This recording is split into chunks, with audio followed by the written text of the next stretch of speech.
belajar firman Tuhan tentang lembut tapi tegas, ya. Lukas pasal 13 ayat 6 sampai 9. Lukas 13 ayat 6, 7, 8, 9. Lalu Yesus mengatakan perumpamaan ini.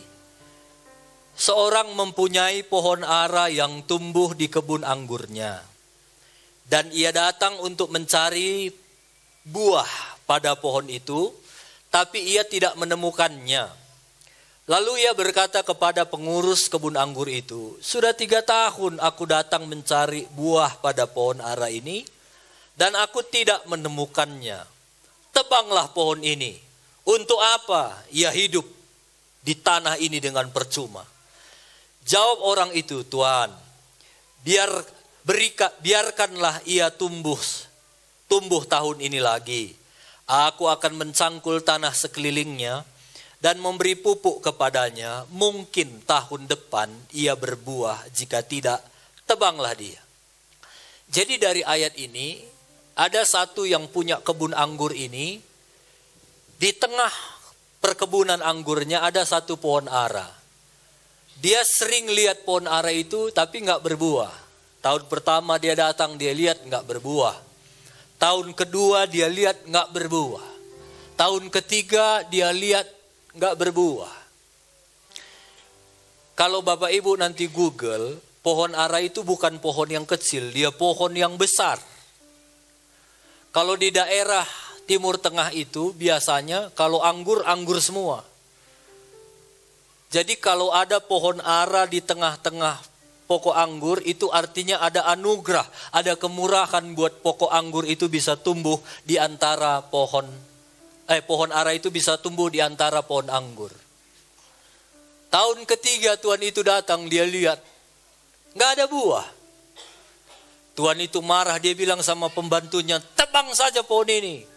Untuk apa dia di sini besar, menutupi mungkin gara-gara pohon itu beberapa kualitas anggur yang ada di sekitar pohon itu udah nggak baik. Tebang saja, nggak ada gunanya. Tapi datang yang jaga kebun itu, dia bilang, "Tuhan, kasih kesempatan 1 tahun lagi. Ku coba, ku bersihkan, ku korek tanahnya, ku pupukin. Mungkin tahun depan dia akan berbuah. Kalau enggak, tebang saja." Jadi dari cerita ini ternyata yang jaga kebun anggur itu, dia lembut tapi tegas. Dia lembutnya, dia kasih kesempatan buat pohon ara itu untuk berbuah. Dia lembutnya, dia mau bersihkan pohon ara itu. Tapi tegasnya dia sama kayak tuannya. "Tuan, kalau memang tahun depan dia nggak berbuah, tebang saja." Bapak Ibu, dari cerita ini hanya perumpamaan, tapi dari sini firman Tuhan kuat berkata kepada kita, Tuhan yang mau dari hidup kita itu bukan daun, bukan ranting, bukan dahan, tapi buah hidup kita. Kalau Tuhan lihat kita nggak berbuah, dan kalau hari ini kita masih ada, kemungkinan Yesus sebagai penjaga kebun itu bilang, "Izinkan dia 1 tahun lagi. Aku akan coba lagi, rawat dia. Mungkin tahun depan berbuah." Tapi ingat, kesempatan itu gak selalu ada. Kalau hari ini kita masih bisa ada, hiduplah berbuah. Hidup berbuah. Jangan hidup untuk diri sendiri, tapi hidup untuk berbuah, menjadi berkat bagi orang lain. Nah, dari ayat ini, kita juga belajar sebagai orang tua, kita itu juga harus jadi orang tua yang lembut tapi tegas, ya. Orang tua di sini saya berharap jadi orang tua yang lembut tapi tegas. Kalau kita tegas saja, nggak ada lembutnya, anak kita itu akan menjadi anak yang rusak. Makin kita tegas, makin rusak. Makin tegas, makin rusak. Tapi kalau kita lembut saja, anak kita itu akan menjadi anak yang kompromi. Suka-sukanya. Nah, itu sebabnya hari ini kita belajar firman Tuhan. Saya harus jadi orang tua yang lembut tapi tegas. Saya kadang lucu ngelihat ada orang, pernah ada satu bapak dia cerita sama saya, dia bangga cerita, dia bilang, "Aku itu bapak yang paling ditakuti di rumah." Kalau aku masuk rumah, semua langsung tenang. Semua langsung rapi. Tapi kalau aku pergi, itu mereka senang sekali semua katanya. Anak-anaknya senang, waktu bapaknya pergi, waduh langsung berkreasi semua. Rumah yang tadinya rapi langsung berantakan semua. Ayo deh. Tiba-tiba adiknya bilang, ayo bapak pulang. Dari mana kau tahu? Udah kau lihat rupanya? Belum, tapi hadiratnya sudah mulai terasa, udah dekat ini, udah dekat. Saking bapaknya selalu marah. Itu rumah yang tadinya berantakan, tiba-tiba mujizat itu nyata, jadi rapi semua. Masuk bapaknya bangga pula dia. Aku memang ditakuti di rumah ini. Itu satu hal yang salah. Begitu mereka makan, tersenggol anaknya gelas di meja makan, langsung kerpa. Di mana kau taruh matamu?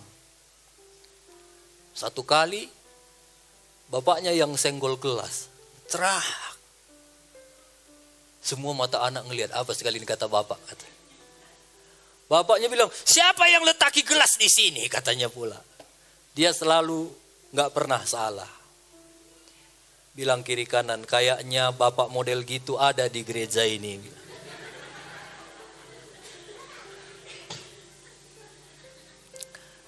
Hari ini kita nggak hanya tegas saja, tapi kita belajar lembut. Ini bukan hanya bapak-bapak, mama-mama juga. Jangan hanya tegas, tapi kita lembut. Ini harus sejalan. Ada 4 tipikal orang tua. Perhatikan ini. Di bagian mana kita, kalau ada yang salah nanti kita perbaiki ya. Yang pertama, ada orang tua, tegasnya itu tinggi, tapi kelembutannya itu rendah. Kalau ada orang tua, tegasnya saja selalu ditekankan, tapi nggak ada lembutnya, anak itu akan menjadi anak yang pemberontak. Karena anak itu butuh kelembutan, tapi kalau kita tegas, lama-lama lihatlah nanti, anak itu akan jadi pemberontak. Apalagi kalau anak itu suka kita pukul, kerpak, itu sampai di satu titik, anak itu akan berpikir, udahlah aku nakal aja, suka-suka aku paling juga dipukul bapak. Lama-lama badannya ini pun kebal. Nah, jadi jangan tegas saja. Itu yang pertama. Ada tipikal orang tua, dia justru tegasnya rendah, lembutnya tinggi. Nah, kalau begini anak ini juga akan menjadi anak yang manja. Apa-apa saja, nggak apa-apa anakku. Lembutnya tinggi, tapi tegasnya itu rendah. Anak yang manja satu saat akan menyusahkan orang lain dan juga akan menyusahkan dirinya sendiri. Makanya jadi orang tua jangan terlalu memanjakan anak ya. Kalau kita manjakan anak kita, itu akan membunuh potensi dan karakter anak itu sendiri. Tapi ada juga orang tua yang ketiga, itu lembutnya pun rendah, tegasnya pun rendah. Udahlah, suka-sukamu lah, begitu. Anak-anak itu akan bertumbuh menjadi anak-anak ya yang nggak mau tahu, cuek, hidup sesuka hati. Nah, orang-orang yang beginilah yang banyak latar belakang ya anak-anak yang di jalanan sana. Anak-anak pang, anak-anak yang pokoknya bapak mamanya nggak peduli, marah juga enggak, cari juga enggak, ya. Tapi hari ini yang keempat kita mau belajar, kita tegasnya itu harus tinggi, tapi kelembutan kita juga harus tinggi. Kalau tegas kita tinggi, kelembutan kita tinggi, percayalah anak kita akan menjadi anak-anak ilahi. Ya, jadi bagaimana prakteknya? Prakteknya begini, tegas itu maksudnya begini. Kalau anak kita salah, harus didisiplin, disiplinlah. Jangan tawar-menawar, jangan, udahlah nanti ngertinya, enggak. Kalau perlu didisiplin, disiplinlah. Ya, kalau firman Tuhan bilang, ajar anakmu, kalau perlu pukul anakmu. Karena kita, Tuhan titip mereka itu menjadi tanggung jawab kita. Tapi kalau kita rasa dinasehati saja cukup. Saya percaya kita orang tua udah tahulah batasan-batasan anak kita ya. Ada yang kalau kita nasihati saja dia berubah, ada yang memang kalau udah parah harus dipukul. Harus kita disiplin begitu. Jadi ini penting. Nah, saya pun sebagai hamba Tuhan Terus belajar jadi orang yang tegas tapi lembut. Saya kalau marah, ya saya marah. Satu kali anak kami pernah nggak jujur. Saya pikir ini nggak jujurnya sudah kelewatan. Karena kami tanya, dia nggak jujur. Akhirnya ketahuan. Itu saya marah, saya panggil bertiga, kalian mau jadi apa tiganya? Saya marah sekali. Gara-gara kalian salah, Bapak harus disiplin kalian. Bapak tidak akan kasih kalian jajan selama seminggu. Oh, ini lumayan lama ini. Kita kasih jajan saja pun dia buat video di TikTok.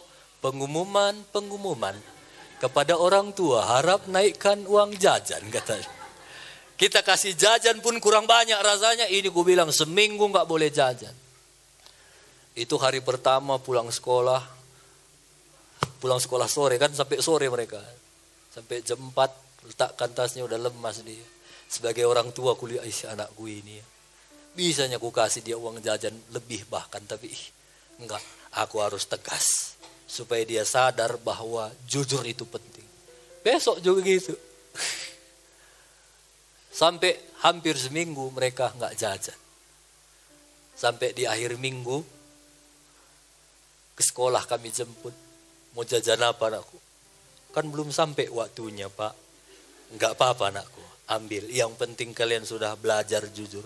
Iya Pak, waduh senang sekali. Jadi ada tegas, ada lembut. Jadi ini harus kita belajar ya. Jadi tegas, harus tegas. Jangan jadi orang tua itu yang enggak sampai hatian. Saya ketemu ada orang, anaknya sudah narkoba. Narkobanya belum parah. Jadi anak itu kalau menurut orang yang suka menangani orang narkoba itu kalau direhabilitasi sebentar saja itu masih bisa pulih kalau lihat ciri-cirinya. Tapi waktu masuk di rehabilitasi itu kan dia namanya rehabilitasi, waktu dia sakau itu gitu nggak sanggup orang tuanya lihat. Enggak ya pedarat saja anakku ayah katanya. Dia akhirnya sampai sekarang anaknya itu bikin kacau, bikin ribut, bikin malu. Karena ada orang tua yang nggak berani tegas sama anaknya. Ya, jadi ini harus orang tua kita harus belajar, harus tegas. Jangan takut ya. Kalau kita Tuhan sudah percayakan anak, Tuhan sudah percayakan lagi otoritas dalam hidup kita, belajar tegas sama anak kita. Tegas nggak cukup, tapi lembut kita juga harus tinggi. Ya, lembut itu maksudnya ya belajarlah juga jadi orang tua yang kasih apresiasi buat anak-anak kita. Kalau mereka jujur, kasih pujian. Kalau mereka baik, kasih sesuatu, kasih kado. Pokoknya itu harus sering kita lakukan. Saya waktu di Bandung anak saya telepon, Pak nanti pulang dari Bandung kita belanja ke Alfamart ya. Iya nakku. Saya pulang ke sini udah malam, paginya masih capek, banyak urusan karena banyak pekerjaan yang harus dikerjakan. Sorenya, kapan ke Alfamart Pak? Nanti anakku. Iya Pak. Biasanya nggak begitu, biasanya. Tapi Bapak janji, Bapak ini ikrar janji, biasa begitu. Makanya satu kali kami marah, kami nggak mau lagi janji sama kalian. Kalau kalian modelnya begini. Kalau kami bilang tunggu, Bapak juga tahu. Nah, waktu itu mereka bilang, iya Pak. Lusanya juga begitu. Masih sibuk, harus kerjakan sesuatu yang memang harus dikerjakan. Sorenya dia bilang, jadi ke Alfamart Pak. Besok ya anakku, kami siapkan dulu, kan kalian lihat masih, iya Pak. Nah kami kan senang dengan jawaban iya Pak, nggak nuntut lagi. Besoknya walaupun kami sama mamanya udah, iya ya kita harus siapkan, besok kita harus ajak mereka. Besoknya pulang sekolah kami bilang, ayo anakku kalian beres-beres, kita jalan. Kemana Pak? Kemana kalian suka? Kemana rupanya kalian suka? Dia cerita, Pak, ada satu kafe sebenarnya. Sering kami antar kawan kami ke sana. Mereka beli boba, mereka beli es krim. Kalian pernah beli? Enggak, mahal kali Pak. Oh, jadi kalian mau ke situ? Iya Pak, kami selama ini cuma ngantar, pengen juga kami rasakan. Baru kami bawalah ke toko yang sering dia bawa kawannya ke situ, cuma ngantar saja. Waktu temannya minum dia gini dah. Karena uang jajannya nggak sampai. Ayo anakku pilih yang mana. Lalu dia pilih. Gimana anakku, kemana lagi kita? Ke Alfamart. Lalu aku bilang, kalian mau ke Alfamart atau ke DIY? DIY itu ada toko yang baru di lewat sedikit Brastagi sana, banyak toko mainan 2 lantai di situ ya. Oh DIY, DIY. Ayo nakku, ayo. Berapa budget kami Pak? Berapapun bisa, yang penting jangan mahal. Oh iya ya Pak, nanti kalau kalian mau beli, tanya Bapak dulu, Mama dulu. Boleh nggak? Akhirnya mereka semua ambil. Si kakak ngah, dia udah lama memang mau beli bola basket. Pas di DIY itu ada dia lihat bola basket. Dia lihat harganya mahal sekali rasanya. Lalu dia bilang, Pak sebenarnya aku pengen sesuatu. Tapi nggak usah lah, mahal kali Pak katanya. Beli apa nakku? Itu Pak. Saya lihat, mahal kali nakku. Iyalah nggak usah lah Pak. Nggak apa-apa nakku. Ini nih. Tapi kamu baik-baik ya. Nggak boleh sering-sering ya nakku. Sekali-sekali nggak apa-apa. Waduh, itu senangnya itu berbunga-bunga dia. Berkaca-kaca. Waktu kulihat cara menerimanya itu. Ku ingat dulu waktu aku masih kecil. Dibuat gitu sama bapakku. Ini sepeda, ini apa gitu. Aduh. Walau itu jarang. Tapi itu jadi pengingat buat anak kita. Ya. Jadi kami pun nggak selalu ke DIY. Nggak selalu. Ya, aku bilang ya ini tahun untuk jatah tahun ini anakku, nanti tahun depan lagi ya begitu. Jadi tegas itu ada, lembut itu ada. Jadi kalau ini seimbang, percayalah anak-anak kita itu akan bertumbuh menjadi anak-anak yang kompak dengan kita ya. Jadi belajar dari karakter Kristus. Yesus itu juga dia lembut tapi tegas. Yesus itu enggak kompromi dengan dosa. Kalau dosa enggak. Tapi dia juga lembut. Dia bisa gabung sama anak-anak. Dia bisa gabung sama pendosa. Dia bisa gabung sama pelacur. Dia bisa gabung sama pemungut cukai. Karena dia lembut. Satu kali ada perempuan yang kedapatan berzina, orang mau lempar pakai batu. Yesus bilang siapa yang gak berdosa lempar. Semua orang mulai pergi. Lalu Yesus datangi perempuan itu. Gak ada yang menghukum kau kan? Aku pun enggak. Yesus cuma bilang begini. Pergilah dan jangan berbuat dosa lagi. Jadi biarlah kita jadi orang tua juga sama seperti Yesus. Kalau anak kita salah, belajar terima mereka. Kasih kesempatan lagi. Salah, kasih kesempatan, nasihati. Jangan berbuat salah lagi. Ya. Tapi anak-anak, walaupun kalian dengar berita begini, jangan hidup sesuka kalian. Ada Tuhan di balik otoritas orang tua kalian. Ya, kalau orang tua kita lembut, taat, hormati. Jangan justru kalian permainkan. Orang tua bisa nggak lihat, tapi ada Tuhan di dalam otoritas orang tua kalian. Itu akan terus memantau kita. Kesempatan itu akan selalu ada buat kita yang mau berubah. Tapi kalau kita nggak mau berubah, kesempatan itu mungkin tahun ini saja. Kalau enggak, tahun depan mungkin ditebang. Jadi hari-hari ini saya melihat banyak sekali hal-hal yang mengejutkan. Tiba-tiba meninggal. Saya punya teman komsel, 2 hari lalu mereka komsel. Dia punya teman sepupu, saudara sepupu, dia main gitar di komsel itu. Masih sempat direkam temanku itu.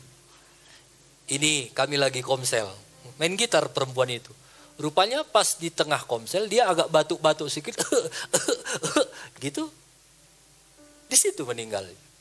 Cepat sekali, gak ada sakit penyakit. Jadi ya mungkin dia sudah selesai dengan tugasnya. Jadi biarlah hidup kita semua kita jaga ya. Supaya kita bisa terus berkenan kepada Tuhan. Bayangkan ya, saya selalu punya prinsip begini, orang-orang tua, kita hidup itu jangan untuk diri kita sendiri. Kita harus ingat di bawah kita itu ada generasi, di bawah mereka itu ada generasi. Kalau kita mengajar generasi kita ini benar, percayalah, generasi yang di bawahnya ini juga pasti benar. Jadi ini hidup kita ini bukan untuk diri kita sendiri, untuk generasi kita, untuk generasi berikutnya lagi. Jadi itu penting. Nah, jadi saya sedang menceritakan ini bagaimana kita orang tua itu punya tanggung jawab yang besar untuk berjuang mengajar anak-anak kita nilai-nilai firman Tuhan. Nah, jadi kenapa? Karena penelitian menjelaskan begini, anak-anak yang dekat dengan orang tuanya itu biasanya akan gampang anak itu dekat dengan Tuhan. Sekali lagi, anak-anak yang dekat dengan orang tuanya biasanya akan menjadi anak yang gampang dekat dengan Tuhan. Ya, jadi ini sangat penting. Orang-orang tua di sini, khususnya yang masih punya anak yang masih kecil, ajar anak kita. Jangan jadikan HP ini jadi orang tua mereka. Saya suka melihat ada orang tua ketika anaknya itu merasa, orang tua itu merasa terganggu dengan suara anaknya, dia minta tolong, nah HP. Langsung tenang anak itu, dengar, kita sedang membuat anak kita itu dalam satu situasi yang bahaya. HP ini sebenarnya bukan kebutuhan anak. HP ini hanya pelarian. Kalau kita ada waktu untuk anak, mereka sebenarnya nggak butuh HP ini. Dan hari-hari ini banyak anak-anak saya lihat terikat HP. Saya duduk di jambur pesta-pesta, anak-anak hampir nggak ada lagi main-main, semua HP. Hati-hati dengan HP ini. Kalau kita tidak mendidik mereka, HP yang akan mendidik anak kita. Anak kami 3, dulu waktu kami punya HP, 1 nggak dipakai, itu sering kami kasih waktu mereka main game itu cuma hari Sabtu, itu pun setengah jam. Satu kali handphonenya jatuh, pecah, saya tidak perbaiki lagi. Dan sampai hari ini mereka nggak pernah pakai handphone kecuali Zoom kalau mereka belajar. Bisa. Ini bukan kebutuhan anak kita Bapak Ibu. Kebutuhan anak kita itu perhatian kita. Anak itu bukan uang yang memang mereka butuh uang, tapi bukan itu segalanya. Yang menjadi kebutuhan anak-anak kita itu justru perhatian, ya, perhatian. Bilang dulu sesama orang tua, perhatikan anak-anak kita.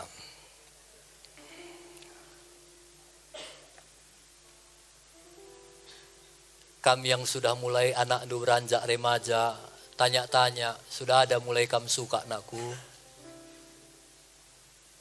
Jangan nanti nggak tahu kamu. Jangan besok, Pak, besok pasu-pasu aku sengget kakam. Makanya mulai sekarang tanamkan nilai, nakku, cari orang yang takut akan Tuhan. Kasih yang prinsip. Jangan bilang sama dia harus marga surbakti anakku. Jangan begitu. Pokoknya yang penting takut akan Tuhan. Mau suku apapun dia, yang penting takut akan Tuhan aku. Itu saja.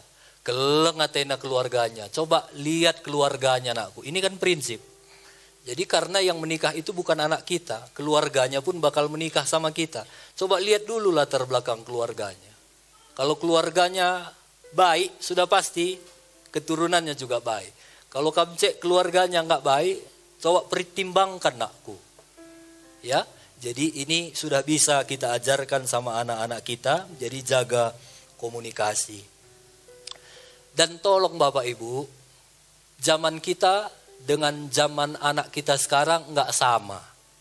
Jadi tolong jangan lagi ada ucapan, kau enak kali sekarang. Kalau mama dulu, bapak dulu, beda Bapak. Dulu zaman Siti Nurbaya, sekarang sudah zaman Siti Nurhaliza.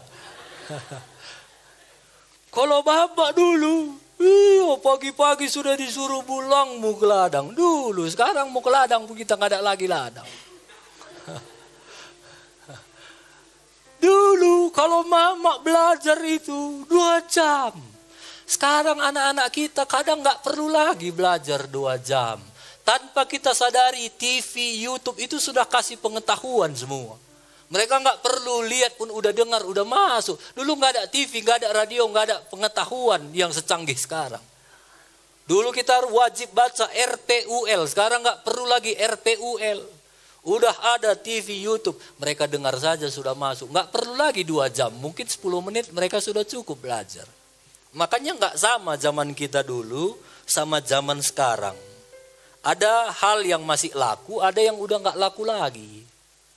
Itu sebabnya kita perlu belajar. Amin.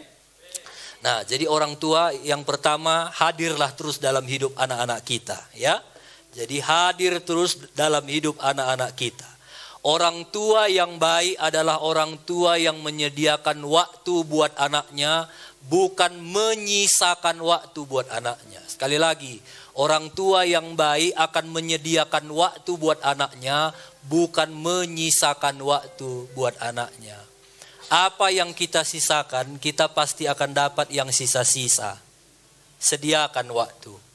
Ya, sediakan waktu. Jadi ini penting. Waktu, ya tanyain anak kita gimana, apa yang menjadi. Kami sering di sekolah, gimana anakku, ada yang ganggu kalian, ada yang gimana, mereka banyak cerita, kami banyak tahu tentang sekolahnya. Ya, jadi banyak cerita.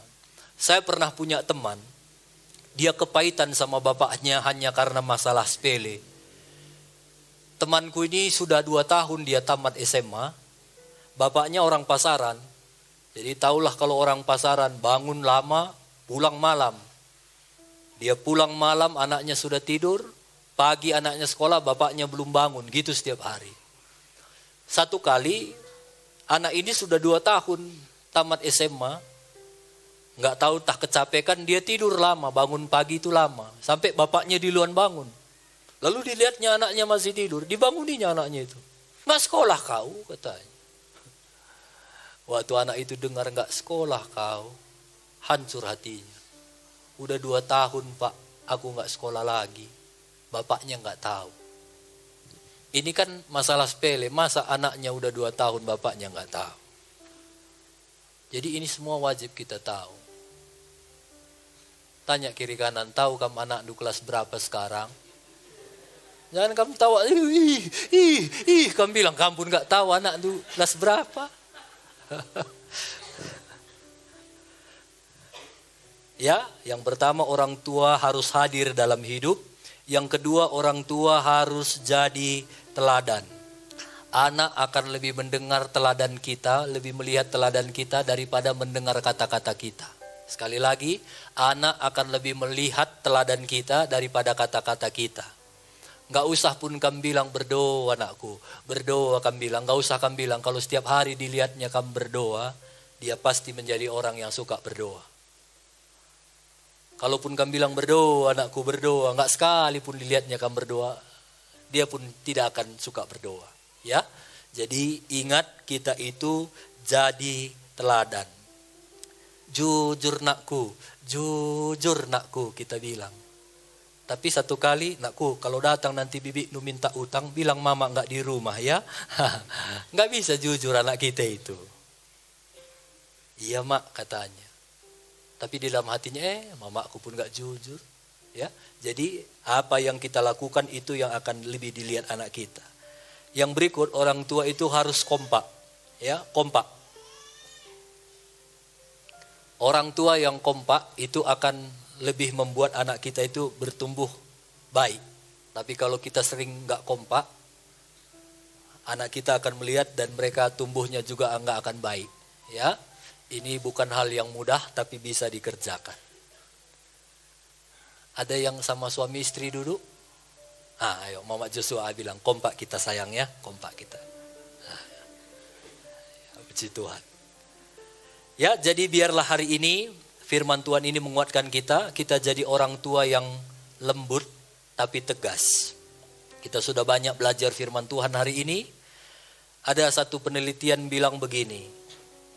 Anak pria yang krisis hubungan dengan bapaknya, cenderung anak ini akan jadi pria liar. Sekali lagi, anak pria yang hubungannya nggak baik sama bapaknya, anak ini akan jadi pria yang liar. Anak wanita yang krisis hubungan dengan bapaknya, kecenderungan anak wanita ini akan jatuh dalam pelukan pria yang salah. Anak pria yang krisis hubungan dengan mamanya akan menjadi pria yang keras, karena kelembutan itu biasa didapat dari mama. Anak wanita yang krisis hubungan dengan mamanya, dia tidak akan menjadi wanita yang bertumbuh secara normal. Ya. Jadi ini penting, ya ini penelitian saya pikir ada betulnya juga. Yang penting mari kita jaga semua hubungan rumah tangga kita dengan baik. Amin. Yang anak-anak kami ini nanti jadi modal kalian orang-orang tua. Supaya kalian juga nanti kalau menikah jadi orang tua yang lembut tapi tegas. Tuhan memberkati kita semua. Mari